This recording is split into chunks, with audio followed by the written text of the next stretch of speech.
ఇప్పుడు ప్రపంచం షాక్లో ఉంది.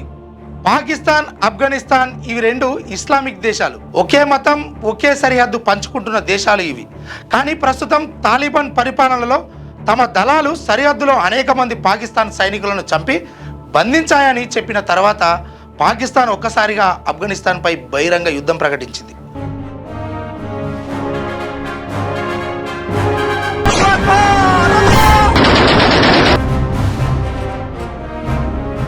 పాకిస్తాన్ రక్షణ మంత్రి ఖవాజా ఆసిఫ్ ఒక సోషల్ మీడియా పోస్ట్లో మాట్లాడుతూ పాకిస్తాన్ సహనం దాని పరిమితికి చేరుకుందని, ఇప్పుడు పాకిస్తాన్ మరియు ఆఫ్ఘనిస్తాన్ మధ్య బహిరంగ యుద్ధమే అని అన్నారు. కాబుల్, కందహార్లపై బాంబులు, డ్యూరాండ్ లైన్ దగ్గర రక్తపాతం ప్రస్తుతం జరుగుతున్న ప్రధాన చర్య. కానీ దశాబ్దాలుగా అనుమానం, అవిశ్వాసం, ప్రతీకారంతో ముందుకు సాగుతున్న ఈ రెండు దేశాలు ఇప్పుడు మళ్ళీ ఈ రెండు దేశాల మధ్య ఉద్రిక్తతలు పెరిగాయి. ఇది పూర్తి స్థాయి యుద్ధమా లేక పరిమిత సైనిక ఘర్షణలేనా? ఎన్ని రాకెట్లు ప్రయోగించబడ్డాయి? ఎంతమంది సైనికులు మరణించారు? ఏ దేశం ఎవరికి మద్దతు ఇస్తుంది? భవిష్యత్తులో ఏమవుతుంది? అన్నీ ఒకసారి చూసుకుందాం. ఈ రెండు దేశాల మధ్య యుద్ధ వివాదానికి మూల కారణం 1893లో బ్రిటిష్ ప్రభుత్వం గీసిన డ్యూరాండ్ లైన్ సరిహద్దు. ఇది పాకిస్తాన్, ఆఫ్ఘనిస్తాన్ మధ్య 2600 కిలోమీటర్ల బార్డర్ ఉంది. పాకిస్తాన్ ఈ రేఖను అధికారికంగా సరిహద్దుగా గుర్తించుకుంది. కానీ ఆఫ్ఘనిస్తాన్ మాత్రం దీనికి ఒప్పుకోలేదు.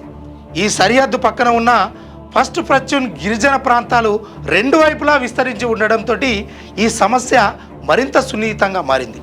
ఇప్పుడే కాదు, దశాబ్దాలుగా చిన్న చిన్న కాల్పులు, సరిహద్దు మూసివేతలు, ఆందోళనలు కొనసాగుతూనే ఉన్నాయి.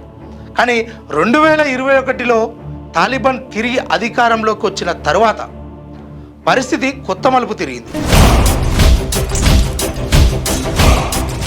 టీటీపీ, తెహ్రీక్ ఈ తాలిబాన్ పాకిస్తాన్ అనే ఉగ్రవాద సంస్థకు ఆఫ్ఘనిస్తాన్ అనేది ఆశ్రయం కల్పిస్తుంది అని ఈ టీటీపీ దళాలు పాకిస్తాన్లోని సైనిక స్థావరాలపై, పోలీస్ స్టేషన్లపై దాడులు చేస్తున్నాయని ఇస్లామాబాద్ చెప్తుంది. ఆఫ్ఘనిస్తాన్లోని తాలిబాన్ ప్రభుత్వం ఈ ఆరోపణలను తిరస్కరిస్తుంది. కానీ అనుమానం మాత్రం తగ్గలేదు. ఇటీవలి ఉద్రిక్తతలో పాకిస్తాన్ వాయుసేన సరిహద్దు ప్రాంతాల్లో వైమానిక దాడులు నిర్వహించింది. ఫైటర్ జెట్స్ ఉపయోగించి అనుమానిత మిలిటరీ శిబిరాలపై బాంబులు వేసినట్లు పాకిస్తాన్ ప్రకటించింది. అధికారికంగా ఖచ్చితమైన సంఖ్య వెల్లడించకపోయినా అనేక లక్ష్యాలపై బాంబులు వేశాయని సమాచారం. కొన్ని నివేదికల ప్రకారం గైడెడ్ బాంబులు, ఆర్టిలరీ సేల్స్, రాకెట్ దాడులు కూడా చోటు చేసుకున్నాయని చెప్పుకోవచ్చు.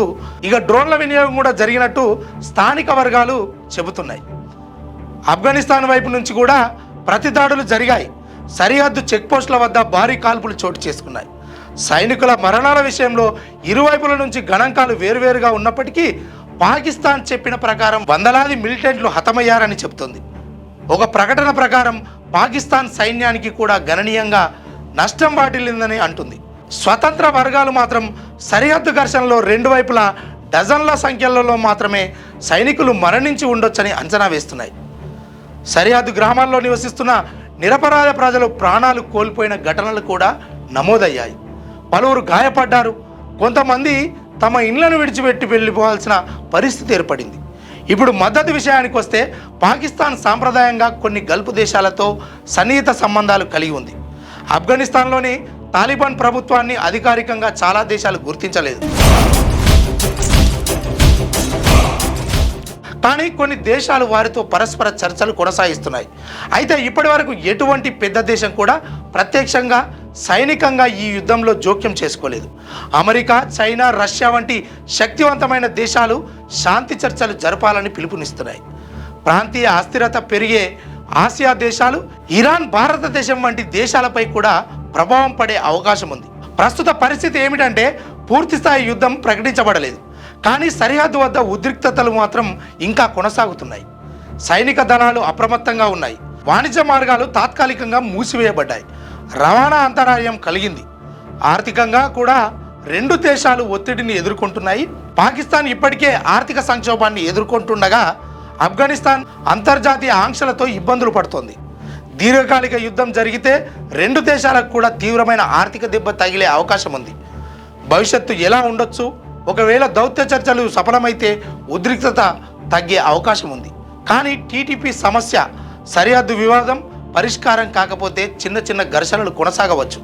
పూర్తిస్థాయి యుద్ధం జరిగే అవకాశాన్ని విశ్లేషకులు తక్కువగానే అంచనా చూస్తున్నారు. ఎందుకంటే రెండు దేశాలకు కూడా దీర్ఘకాలిక యుద్ధాన్ని భరించే స్తోమత లేదు. అయినప్పటికీ ప్రాంతీయ భద్రతా పరిస్థితి చాలా సున్నితంగా మారింది. ఇది కేవలం రెండు దేశాల మధ్య సైనిక ఘర్షణ మాత్రమే కాదు. ఇది దశాబ్దాల చరిత్ర, రాజకీయ అనుమానాలు, ఉగ్రవాదం, జియోపాలిటికల్ ప్రయోజనాల కలయిక.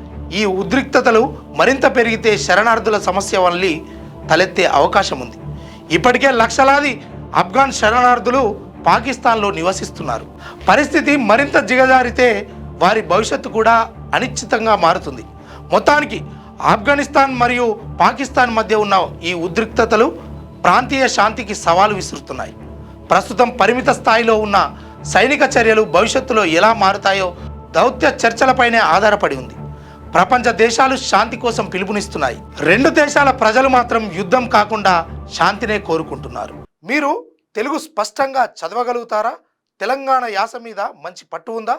అయితే మీకోసం క్యూన్యూస్ ఒక మంచి అవకాశం కల్పిస్తుంది. ఇది ప్రత్యేకంగా విద్యార్థులు, గృహిణులు, వయసుతో సంబంధం లేకుండా ఎవరైనా సరే మీరు ఇంటి దగ్గర నుంచే పని చేసుకోవచ్చు. మీ వాయిస్తోనే ఇంట్లో ఉంటూనే మంచి ఆదాయం సంపాదించుకోవచ్చు. ఇంకెందుకు ఆలస్యం? వర్క్ ఫ్రమ్ హోమ్ కి ఇప్పుడే సంప్రదించండి. మా నెంబర్లు 8688926084, 8143001981.